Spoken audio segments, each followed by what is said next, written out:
আসিফের সাথে কি লাগবে? আসিফকে কি মারবেন? কি ব্যাপার, তোমাদেরকে রুমে গিয়ে ভাড়া দিলাম, এখন তো তোমরা আমার বাণিজ্য সব শেষ করে ফেলাইবা। কি আপনার বাণিজ্য শেষ করছে? যাই যে না হারা দিন আমার লগে লাগি থা। এ রুগী তুই কিলে তিনের ডুকার মাঝখান দি তোমার কি জিজ্ঞাসে? তোমরা যেভাবে সারাক্ষণ লাগি থাকো, হতিনেও তো আরো বালা থাকে। হতিনে তো ভালো থাকে, কিন্তু সে তো আমাকে ভালো থাকতে দেয় না। তার এর ভিতরে যে পরিমাণ কৃমি হয়েছে, সেই কৃমি গুলা তাকে কিলবিল করে সিগন্যাল দেয় যে বস আসিফের সাথে কি লাগবেন, আসিফকে কি মারবেন, চলেন চলেন। এ বুড়া কথাবার্তা সাবধানে কবি, একদম লিমিটের ভিতরে থাকবি। বেশি বাড়াবাড়ি করলে এনে বগলের তলে দিয়ে আদি কুতকুতে দিমু। আমি আইছি এক বেজার লই, তোরা দুলুকে দিয়ে আরেক বেজার লাগাই দিছ, তাই যাইয়ের কই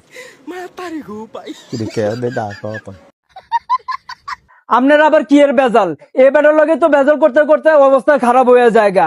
আপনি কি আঙ্গ টিমে যোগ দিবেন নাকি? হাতে কিন্তু বুয়া টুয়া মানে না, সে লেভেলের বেয়াদব। আমি কিন্তু এত কথা বুঝি না। আমি 6 মাসের রুম ভাড়া পামু, 6 মাসের রুম ভাড়া গুলা বুঝাই দাও। কি আপনি 6 মাসের রুম ভাড়ার টাকা পাইবেন? আমি 2 মাসের ভাড়া দিতে পারে না দেখে হাতে আমার লগে যে অবস্থা করছে, আমি টিকতে না পাইলে পরে লাস্টে এক পাইকাতে যায় টাকা আইনা আমি এই রুম ভাড়া পরিশোধ করছি। আর রুমে সবাই তো টাকা দিয়ে দিচ্ছে তারা। তুমি ফাইকের কাছে কেন গেছো? তুমি তো আমার কাছে আসলো ফাইকটা। আপনার কাছে আসবো মানে?